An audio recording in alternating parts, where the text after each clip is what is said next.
Donc ici, je vais parler de la phase 3 dans le spirituel. Le fer rouge jaune, le Cameroun, ce qui est derrière. La dimension spirituelle, c'est la phase 3. Ézéchiel, chapitre 31, au verset 9, traduction Abbé Filion. Là, on est au vert. Le vert, dans le plan spirituel, par rapport au drapeau du Cameroun. Car je l'avais fait beau par la quantité et l'épaisseur de son feuillage. Et tous les arbres délicieux qui étaient dans le jardin de Dieu, ici là on vous dit lui porter envie, mais à cette époque l'envie, voilà, on sait que ces arbres ne vont pas porter envie. Mais néanmoins on vous dit ici, le vert va symboliser les entités. Parce que beaucoup de personnes, même les catholiques, le catholicisme, vous voyez, il y a eu 2 papes successifs qui, quand on les a nommés papes, quand ils sont arrivés en Afrique, même le dernier pape là, soi-disant le pape là, celui qu'on donne le nom de pape alors que c'est même pas un pape, et l'ancien pape aussi, il y avait aussi un pape là, quand on les a nommés, quand ils sont allés en Afrique, ils ont d'abord commencé par le Cameroun. Et oui, ils ont d'abord commencé par le Cameroun. Pourquoi? Parce que même eux, ils savent. Ils savent ce qu'il y a au Cameroun. Mais ce que vous cherchez là, dans la terre du Cameroun, vous n'allez pas trouver cela. Il n'y a qu'un initié qui connaît les portes. Est-ce que vous comprenez? Donc ici, ce qu'on appelle l'arbre de la connaissance du bien et du mal et l'arbre de vie, ce n'était pas des arbres ordinaires. Dans le spirituel, dans la Genèse, même dans Ézéchiel. L'arbre qu'on appelle, qu'on nomme dans la Bible, dans la Genèse, l'arbre de la connaissance du bien et du mal, c'est tout simplement une entité. C'était une entité. Et l'arbre de vie, c'est aussi une entité. C'est une entité. Mais dans le physique, dans le visible, on va représenter des arbres. C'est pour ça qu'il est dit ici, dans Ézéchiel 31, verset 9, « Car je l'avais fait beau par la multitude et l'épaisseur de son feuillage. » Mais qui a le feuillage? Ce sont des arbres. Mais ici, on ne s'adresse pas à un arbre ordinaire.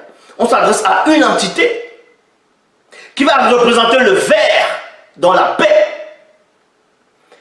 Vous voyez? Maintenant, le rouge, dans Ésaïe 63, au verset 1, Bible en français courant.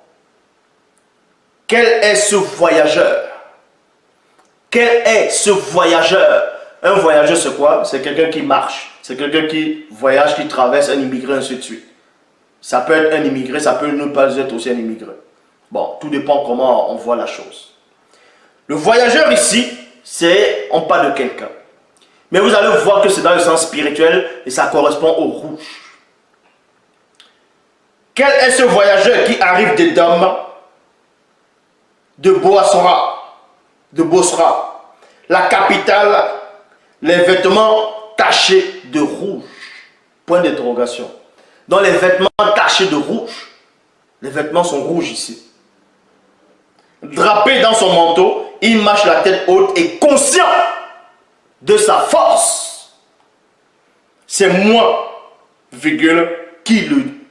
C'est moi, virgule, dit le Seigneur, je viens rendre justice et m'en prendre aux nations pour sauver mon peuple. Voyez, voilà le rouge, l'entité qui est derrière. Maintenant, l'étoile au milieu va symboliser quoi? Dans le drapeau du Cameroun, sur le rouge. Nombre 24, verset 17. Je vois ce qui arrivera, virgule, mais ce n'est pas pour maintenant. Je l'aperçois, mais ce n'est pas pour tout de suite. Une étoile, une, parce qu'avant c'était deux, maintenant c'est une, c'est l'unification. Une étoile se lève parmi ceux qui sont nés de Tindi, donc de Jacob, de Tindi. Et on sait que c'était au Cameroun, à cette terre-là.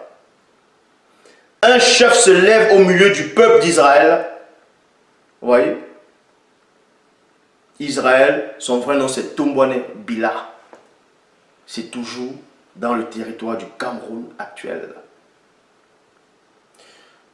Avec son bâton de roi, il frappa les Moabites à la tête, il détruit tous les nomades du pays. Somme, là on est au jaune maintenant, dans le spirituel. Somme 83, verset 12, Bible de la liturgie, il est dit, le Seigneur Dieu est un soleil. Vous voyez? Selon la Bible actuelle, le Seigneur Dieu est un soleil.